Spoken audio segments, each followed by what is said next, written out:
Good morning to you on this Friday, June 12th. I'm Melanie Townsend. And I'm Richard Sharp. I want to get straight to that breaking news out of Tracy, where that massive warehouse, that 1 million square foot warehouse for medical supplies, is still on fire. And it completely destroyed the entire facility. Yes. And, okay. So specifically, the Medline Industry Warehouse right here on the map is at 5701 Promontory Parkway. And authorities believe the fire started yesterday afternoon on the roof before it spread throughout the facility's interior.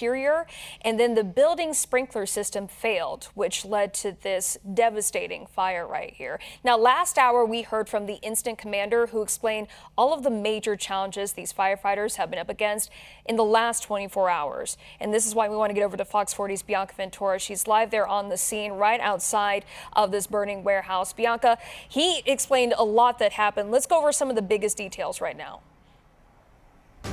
We learned a lot of new information within the last hour, Melanie, as we heard from Tracy fire officials. And of course, I mean, this massive wall of smoke that's been billowing for more than 20 hours really paints a picture. I mean, it's been changing in its intensity when it comes to the color, the direction in which it's been blowing here. But as we heard from Tracy fire officials, we're really learning just how devastating the loss of this medical facility truly is. And as you're looking at that facility, you can see that parts of the wall are still standing, but inside of the facility, we know that crews are trying to put out hot spots. And I had the chance to ask Tracy fire officials directly if they confirmed if there were any hazardous materials inside of that building. Now, they said after review of the materials, they know that there were about 100 lithium-ion robots that were used inside of this facility. And of course, we know that it takes hours sometimes for those lithium-ion batteries to burn up. And of course, that's making the firefight here that much more difficult.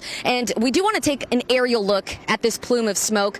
This area right here, it's mostly industrial. We have an Amazon building nearby, a lot of different businesses, warehouses, right? But fire officials did reiterate the message that we heard yesterday from the Tracy Valley District that air quality could be compromised here. So yesterday we heard from the Valley District. They told residents to reduce their exposure if they saw smoke, to stay indoors, try to use a filtration system if they had one. And again, fire officials saying that the air quality is compromised because of this fire as they continue to try to put out hot spots throughout the day. And they're anticipating that they're going to be out here for 3 to 4 days. So a very aggressive firefight yesterday as they try to put out the flames, and those efforts are going to continue today. Now, one thing that we did learn as well, some good news here, if you will, the silver lining, there were some trucks that survived. And those trucks are filled with different medical supplies that go to different hospitals here throughout the West Coast and throughout the nation. Take a listen.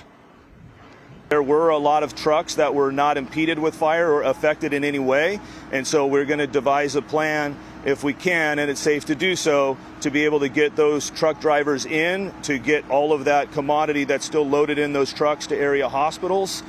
So that there's a lot of medical equipment that are loaded up in those trucks that those hospitals and medical facilities are relying upon. This distribution center, this devastating fire is going to affect e-commerce, throughout the nation, definitely on the western part of the United States, as this was the main distribution center for all medical supplies.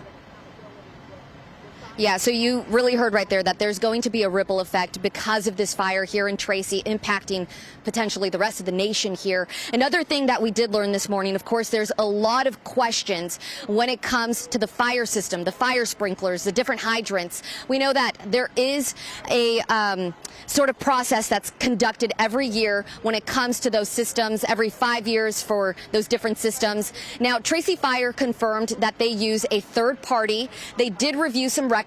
As of January, it looks like those tests were ran, but yesterday, when they needed them the most, there was a malfunction. The hydrants didn't have pressure, the sprinklers didn't operate. So, of course, an investigation into the cause of this fire is continuing. They have started to speak with some witnesses, reviewing the 911 call, and as we continue to just learn more about this fire and the hot spots that are continuing to be put out. Officials really call it a skyscraper that is on its side. That's just how massive it is. We're going to give you another look right here. Again, this is about 1 million square feet that are currently still seeing embers and potentially hot spots that are being put out. The weather today, still a factor. You may see a little bit of a breeze coming through right here. Peaks are going to be gusting at around 21 miles an hour. So crews are still taking that into consideration. And again, we are just continuing to learn more throughout the morning. And overall, this is just a grave loss, right? When it comes to jobs, about 900 people work here in total. Medical supplies throughout the country is no longer going to be distributed because it burned up in that facility. And the facility itself, 1 million square feet. Unlike almost anything of its kind, they've maybe only seen 3 or 4 types of fires in this nature in the past. Richard, Melanie, back to you. And now, Bianca brought up the fire hydrants and the fire sprinklers.